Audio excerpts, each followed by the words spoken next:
Under a blanket of stars and a merciless snowfall, the imperial camp turned into a slaughterhouse in the blink of an eye, amidst the charred corpses and rising smoke. Sir Pordgal can't wrap his head around what's happening. The barbarian they had in chains just broke free through sheer brute force, snapping the iron like it was made of plastic. Now, the man stalks through the flames with a bone-chilling calm. In his native tongue, he introduces himself as Urich of the Stone Axe tribe. Pordgal, ever the chivalrous knight, tries to appeal to honor. He recites his entire pedigree before the duel, as if this savage gives a damn about titles. Urich just laughs. He likes the name. It'll be a nice entry to add to his kill list before he sends the knight to the afterlife. The knight lunges, putting all his faith in his shield. He figures if he can just draw his sword, the barbarian is as good as dead. But Urich didn't play by the rules. He hurls his own weapon right at the knight's face just to throw him off balance. Pordgal freezes, his brain scrambling to recalculate, and in that split second of hesitation, the sky falls on him. Urich doesn't need steel when his arms are like iron beams. What follows is a back alley beatdown delivered with the power of a charging rhino. Pordgal is sent flying, his mind reeling as he tries to process the sheer force that just leveled him. The barbarian doesn't let up, pinning him to the dirt and finishing the demolition without so much as a blink. The knight wasn't a bad man. He just had the rotten luck of crossing paths with the wrong opponent. As silence finally settles over the ruined camp, the exhaustion finally catches up to him. Urich collapses into the snow, the world spinning violently around him. As he drifts out of consciousness, a memory surfaces, an old shaman woman swearing up and down that he was destined to be a legendary warrior. Back then, Urich was just an arrogant kid. He figured the old hag was just talking nonsense. Probably drunk on too much of her herbal medicine, she claimed she'd seen him in a nightmare, reborn as a warrior of light. But Urich, with an ego the size of a mountain, just told her it was time to retire and put down the walking stick. Respect clearly wasn't the foundation of their relationship. After ducking a projectile the old woman threw at his head, he walked off laughing, calling her senile. It was their usual dynamic, constant insults backed by total confidence. As he geared up to head out, she warned him that the chief's son would get jealous if he saw Urich recruiting his own men. Urich couldn't care less about tribal politics. He didn't want to be chief, and he certainly didn't want to lead anyone. His only plan in life was to make sure nobody bothered him with orders or responsibilities. He said his goodbyes with a smugness only the tribe's best warrior could pull off and went to meet his hunting party. The guys were already breaking into a cold sweat over Urich's latest plan. They weren't just going into the woods for rabbits. The madman wanted to climb the Sky Mountain range, the place their people considered the border between life and death. The view was incredible, but the rule was simple. Souls pass through, but bodies stay behind. The warriors were convinced that crossing those peaks was a one-way trip to the spirit realm, but Urich knew exactly how to prick their pride. He reminded them that the chief's son had just brought down a giant wolf. They couldn't exactly sit back and look like cowards, could they? He finally won them over with a golden rule. The last one to the top has to carry the kill back down. Nothing motivates a man like the fear of extra manual labor. As they climbed higher, the biting snow and heavy silence made the warriors second-guess their life choices. They stared at the frozen peaks, wondering if they were really trespassing on the path of the dead all because of Urich's whim. Urich couldn't stand the chief's son acting like he was the main attraction. He was willing to drag everyone to the edge of the world just to prove who the real alpha was. Vold, one of his friends, laid it out straight. If the heir actually took power, Urich wouldn't last 2 seconds taking orders from someone who wasn't fit to lace his boots. Urich loathed people who thought they were special just because of their last name, and his friends knew it. That's why they kept prodding him. They'd take a brute who earned his keep with an axe over a successor who only bragged about what he hadn't earned any day. His friends kept insisting. If he hated being told what to do so much, the solution was simple. Become the chief himself. To them, there was no other choice. Urich was a natural leader because of his sheer strength, even if the guy avoided command like it was a death sentence. But the conversation died instantly when Urich sensed a strange movement in the brush. He barely had time to scream, "Get down," before all hell broke loose. A rain of arrows turned the hunt into a massacre in seconds.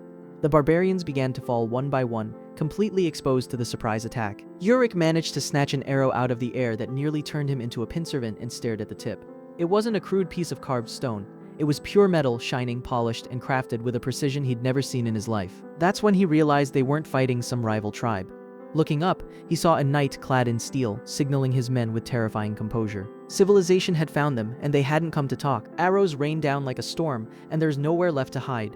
With the high ground and superior range, the enemy is turning this into a bloodbath from the word go. Urich knows if they don't move now, they're dead men walking. He looks at the wounded, realizing this is on him since climbing the mountain was his idea. He orders Vold to get the others out, while he stays behind to hold the line. The kid tries to play the hero with some talk about brotherhood, but Urich doesn't have time for sentiment. He grabs him by the face and makes it clear. Either he leaves now or Urich will cave his skull in himself. It's the only way to make him listen. Urich knows he can't fight for real with dead weight holding him back, so Vold finally faces reality and drags the survivors away, begging the blonde warrior not to go and get himself killed. Left alone with a grim look on his face, Urich recalls a shaman's prophecy that he'd become a legend. He has no intention of dying today, mostly because he's not about to make a liar out of that old hag. Axes in hand, he begins to scale the cliff like a wild animal. He dodges arrows with an agility that defies a man of his size. He hurls a spear to stake his claim and dives headfirst into the archer's nest to see exactly who's been taking potshots at him. But when he reaches the top, he finds something he didn't bargain for. These people aren't locals. They speak a language that sounds like pure gibberish and wear clothes the barbarian has never seen in his life. These are humans from the other side of the mountains, people his tribe didn't even think existed. Urich can't understand a word they're saying, but he couldn't care less. The moment they touched his people, they were already dead. He prepares to tear through them, but a massive figure emerges from the shadows. It's Sir Pordgal, a knight so heavily armored he looks like a walking tank. The knight orders his men to lower their bows. He has other plans. He doesn't want a corpse. He wants to capture this barbarian alive to see what kind of beast he's stumbled upon. Pordgal is already imagining the reward the Emperor will give him for such a prize. The man is so arrogant he tosses his shield aside, swearing a savage's axe won't even leave a scratch on his plate armor. Urich can't believe his eyes. The knight even grips his sword by the blade to close the distance and take him alive, but to our barbarian, that's a personal insult. Seeing this man act so high and mighty triggers a rage he can no longer suppress. The knight lunges at him with the full weight of his steel, but Urich isn't just going to stand there and take it. Mid-leap, he whips a hand axe with such insane precision that it leaves the soldiers speechless. The blade wedges itself directly into the visor's slit, millimeters from the eye. Panic sets in as the knight realizes this savage is a better shot than any of his archers. Urich doesn't give him a second to recover. He dodges a sword swing with embarrassing ease and delivers a flying kick that sends the knight crashing to the dirt. The man ends up sprawled out, his pride in tatters. The barbarian moves in to finish the job, but the soldiers react just before he can deliver the killing blow. The fair fight is over. Arrows and ropes fly from every direction to restrain the beast. An arrow bites into Urich's back as they begin to haul him in with lassos like a wild animal. It takes 5 men to choke him into unconsciousness. Nothing settles a warrior down quite like cutting off his air. They drag him through the snow, the blonde warrior barely able to draw a breath in the thin mountain air. The soldiers worry their prize might die on the trek, but even battered and broken, Urich is satisfied. He's just confirmed his suspicions. There is a whole new world waiting beyond the peaks. Bound in the snow as night falls, Urich finally understands why no one from his tribe ever made it across these mountains. The cold is its own kind of monster, but he's more focused on the fact that this new world doesn't forgive mistakes. As the soldiers celebrate around the fire, they look at him as a harmless trophy, barely clinging to life. But something isn't right. The barbarian is laughing while he freezes. The guard lets his guard down for a split second, and Urich waits for the perfect moment of distraction to make his move.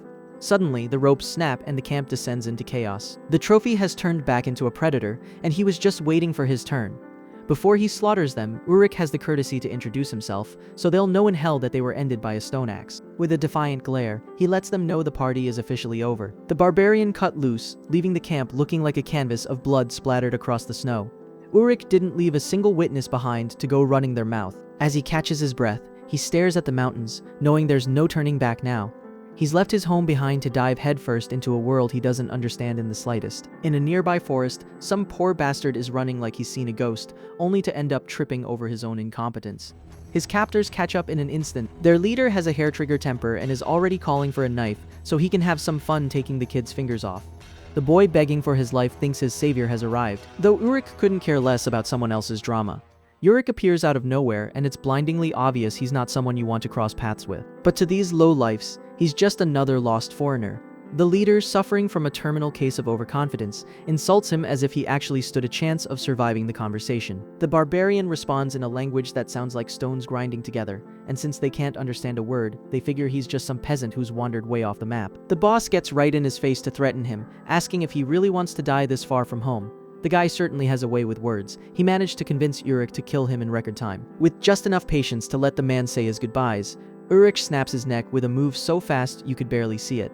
Max hit the dirt with his eyes rolled back, wondering why the ground was coming at him so quickly. His buddies freeze, screaming psychopath at him, as if they were out here handing out Bibles. Clearly slow learners, they all lunged at him at once, looking for payback. Urich gave them all the same personal attention. He dismantled them in seconds using nothing but his bare hands, proving that his raw, brutal strength defies every rule of combat. The last man standing is so terrified, he's already started praying. He realized far too late that he wasn't fighting a peasant, but a force of nature with no solution. Urich makes him scratch out a map on the ground. He needs to know where civilization is hiding. The survivor, who's one jump scare away from a heart attack, leads him through the hills to save his own skin until they reach a lookout. From there, Ankara comes into view, a massive city built on the back of the copper mines. Urich feels like he's been dropped onto another planet. He can't believe the size of the houses or the sheer number of people walking around without an axe in their hands. By nightfall, they end up in a tavern packed with some very shady characters.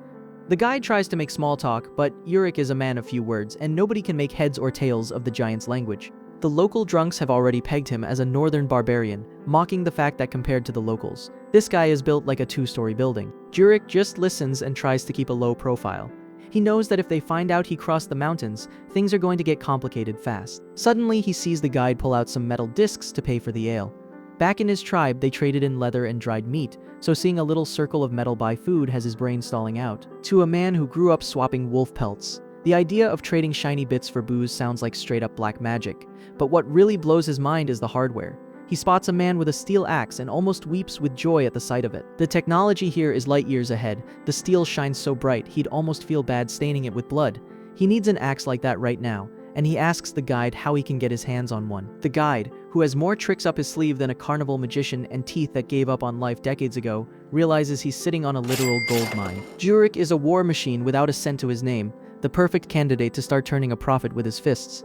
He takes him straight to the fighting pits. The deal is simple, fight for coin, but on one condition, no killing. To Urich, being asked to fight without killing is like being asked to eat soup with a fork. Technically possible, sure, but it feels like a total waste of time. The guide uses hand signals to explain that if he breaks the merchandise, there's no more business. Urich agrees, even if he thinks stepping into a ring without someone ending up in a coffin is the stupidest thing he's ever heard. Inside the arena, it's nothing but noise and gambling. Urich enters the ring with the casual air of a man going to buy a loaf of bread. The local champ is a meathead who thinks he owns the place, but to the barbarian, these guys move with the speed of an asthmatic turtle. Compared to the warriors of his tribe, these gladiators are all show and no substance. One hit is all it takes. The champion is kissing the floorboards with his eyes rolled back. The crowd goes silent before erupting. They can't believe the king of the arena went down in a heartbeat. Urich is disappointed. These civilized men are made of glass. As they declare him the winner, he remembers the night he fought in the snow. Now that was a real warrior, someone prepared to die. He realizes that if he wants a real fight, he'll have to find people who actually measure up. For now, he'll just have to settle for being the new owner of the circus. Evening falls over Ankara, and Urich gets the rudest awakening possible, a face full of screaming. His manager is losing his mind because they owe a fortune at the tavern and can't even get a glass of water on credit anymore. Urich is absolutely wrecked from the booze, but he's got no choice but to shake off the hangover. There's already a crowd outside paying good money to see him bleed. The barbarian stumbles along like a zombie while the guy barks in his ear about debts and coins. Things Urich couldn't care less about if he tried. The arena is electric. They announce him as the undefeated champ, and the stands go wild just seeing him sit down. They have no clue how little he gives a damn about this show. Today's opponent looks more like a butcher than a warrior. Urich doesn't even bother taking a stance. He knows one solid tap will dismantle this guy. He tries to gauge his strength so he doesn't accidentally kill the man, but his body isn't listening to his brain. He throws a dry punch that echoes through the arena like snapping timber. He completely overdid it. The poor bastard hits the dirt with his eyes rolled back, soul leaving his body. Urich just broke his new toy, and the Colosseum falls into a dead silence.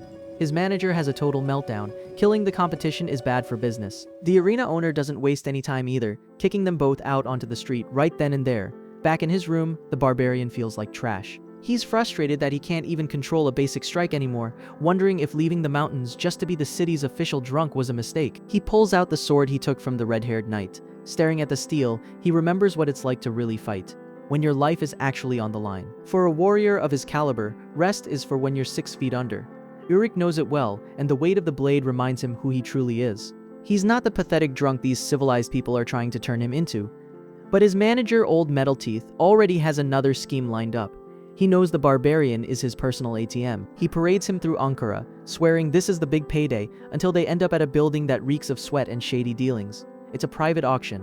Men with cold eyes stare down from the balconies, sizing him up like prize cattle. It's obvious Urich is no amateur, but since he supposedly doesn't speak the language, the buyers are already looking for ways to lowball the price. Metal Teeth couldn't care less about his warrior's dignity. He just wants to see the numbers go up. To test him, they toss Urich a wooden sword like he's a kid at recess. The opponent they put in front of him thinks he's a master, but he moves with the agility of a brick wall. He bellows to act tough, but Urich dodges him without breaking a sweat. To the barbarian, this is like fighting a tutorial boss. In 2 moves, he disarms the guy and makes him look like a complete amateur. When the guy tries to get aggressive, Urich puts him down for a nap with a single kick. He's sick of these games. The man has been taking heads since he was 5, and these clowns want to test him with sticks? The buyers are mesmerized. The haggling ends at 15 million. Metal Teeth skips away with his bag of gold, convinced he can finally retire. Too bad that in this world, gold only buys you a mansion or a fancier tombstone. Meanwhile, Urich doesn't even look at the coins. His eyes are locked on 2 armed guards nearby. Finally, something that looks like a real fight, and not just a chore to buy his boss new clothes. But Urich is done being jerked around. With 1 clean stroke, he slices off his manager Donau's hand. Gold flies through the air, rolling across the floor like worthless scrap. Urich doesn't need the change. He's here to send a message. The man screams as if he's only just realized that playing with fire gets you burned, blood splattering across the hall. Donau trembles on the floor, finally processing that the barbarian doesn't just understand the imperial tongue, he speaks it better than he does. Look at the nerve of the guy, trying to play best friends now that the big man is hovering over him, ready to rip his tongue out. Urich gives him a smile, the kind that tells you there will be no mercy today. 1 last scream and then silence returns. The barbarian stands up like he just finished pruning a tree, leaving his partner sobbing on the ground. Horace, the merchant who thought he ran the show, goes pale. He realizes this kid isn't a gladiator you can keep on a leash. He's a walking natural disaster. The merchant tries to back away before he becomes part of the scenery, stammering that it was all just a big misunderstanding. But Urich isn't done playing. He sits back, gets comfortable, and shuts the man down. Nobody leaves until the barbarian finishes the deal. "Weren't you looking for a gladiator?" Urich asks with a calm that curdles the blood. Horace has a real talent for ignoring bloodstains if the profit margin is high enough. He's already running the numbers to see how much he can squeeze out of the blonde. Half the winnings, plus room and board. It's a solid deal for the merchant, provided he doesn't say anything that costs him his head. Literally, Horace is still baffled by how well the barbarian speaks, but Urich cuts the small talk short. A gladiator is there to break bones, not give speeches. The merchant lets out a laugh. He knows he's either found his ticket to the top or his own death warrant. Welcome to the Horace Company, where the boss lives in terror and the employee is hungry for blood. Urich is just trying to enjoy the sunset when some busybody starts breathing down his neck. The guy suspects he's a northerner looking for his kin and wants to know why he's hanging around the slave pens. Urich doesn't miss a beat, lying through his teeth. He claims his accent is just from living out in the sticks, and that he's got nothing to do with the north. The soldier buys it, explaining that after 10 years of war, pretty much every northerner left alive is wearing chains. That's when Urich spots Sven, a mountain of a man who's managed to survive 3 years as a gladiator. The piece is short-lived when Donovan shows up. He's the company's star attraction, and he struts around like he owns the damn dirt. The blonde prick starts acting superior, telling Urich he reeks of open wounds, and that his kind are only human on the outside. Donovan is convinced he's being intimidating, but Urich doesn't even blink. If anything, he looks like he's about to laugh in the guy's face. Donovan responds with a mock-exaggerated bow, sneering that Imperials are only brave with their tongues because they haven't been cut out yet. He has no idea the kid in front of him is an expert at slitting throats the second someone talks too much. Donovan is left seething as the tension hits a breaking point, but Fat Man Horace starts screaming to break them up. It's not that he cares about their lives, he just doesn't want his investments getting broken before they make him any money. As they walk through the Colosseum halls, the merchant keeps whining about his overhead costs, while the veteran advises the boy to at least wear a helmet and a breastplate for the fight. Urich makes it clear that extra weight just slows him down. He prefers to go light, besides. He knows that to put on a good show, you need to show some attitude. What actually surprises the veteran is the kid's sword. You can tell from a mile away it's top-tier imperial steel, not some piece of scrap metal. That metal is the best money can buy. The imperial family has a monopoly on it, and it's 1,000 times harder than common iron. Seeing a weapon like that in the hands of someone who looks like they just crawled out of the woods is bizarre, and the other gladiators start mocking him for it. Donovan, being a jealous prick, insists Urich got scammed and bought a painted piece of tin. He figures a barbarian wouldn't know the difference between real steel and trash. Urich just gives him that smug little grin of his, telling him that if he knew the truth, he'd probably drop dead from pure shock. They step out into the arena and the noise is deafening. These people don't go to war themselves, so they blow off steam watching others kill each other for spare change. As they head toward the center, Sven notices the kid doesn't look like he was born in the Empire and asks where he's really from. Urich tells the veteran to take the guy on the right, but Sven takes offense. He doesn't feel like an old man yet, even if he's seen more battles than the rest of the group combined. The kid just tells him to watch his beard if he doesn't want it flying off along with his head, and squares up against his own opponent. Your typical warrior with a shield and way too much confidence. The guy mocks Urich for fighting half-naked with only a single sword, but Urich has already finished sizing him up. Urich pulls off a massive leap, clearing the guy's shield like it isn't even there. Before the poor bastard can even figure out why he's staring at the ceiling, the boy splits him wide open with one clean, brutal stroke. Turns out heavy armor is very useful, mostly for making your coffin more expensive. While the crowd wonders if the kid is some kind of circus performer, Urich wipes the blood off his blade and keeps moving. On the other side, Sven is busy with his own butchery. Urich tries to lend a hand, but Sven lunges with his axes and shows exactly why he's still alive. He doesn't need fancy technique. He's a tank that only cares about crushing skulls. The veteran makes it clear that it's way too early for some brat to be bailing him out.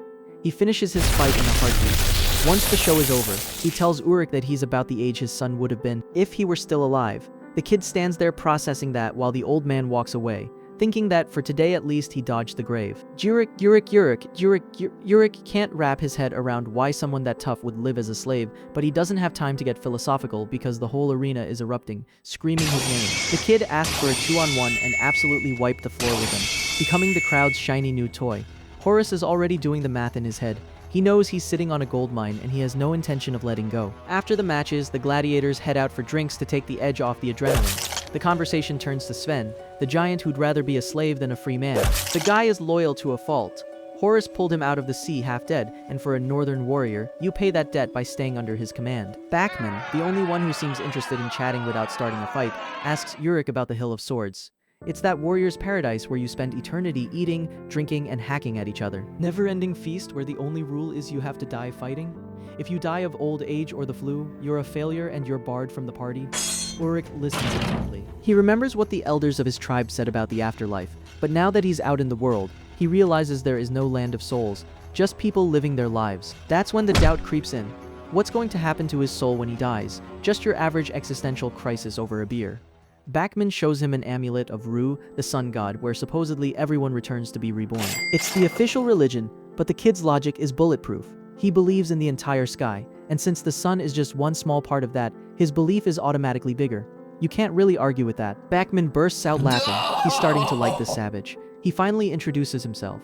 It looks like Urich found his first decent person in this nest of vipers, which in this world is about as rare as a gladiator with all his teeth. This guy's logic is on another level. If the MC wants the whole sky just because the sun is a tiny slice of it, then don't settle for just one video. Subscribe to the whole channel, smash that like button, and let me know in the comments which manhwa you want to see enter the arena next. Catch you later.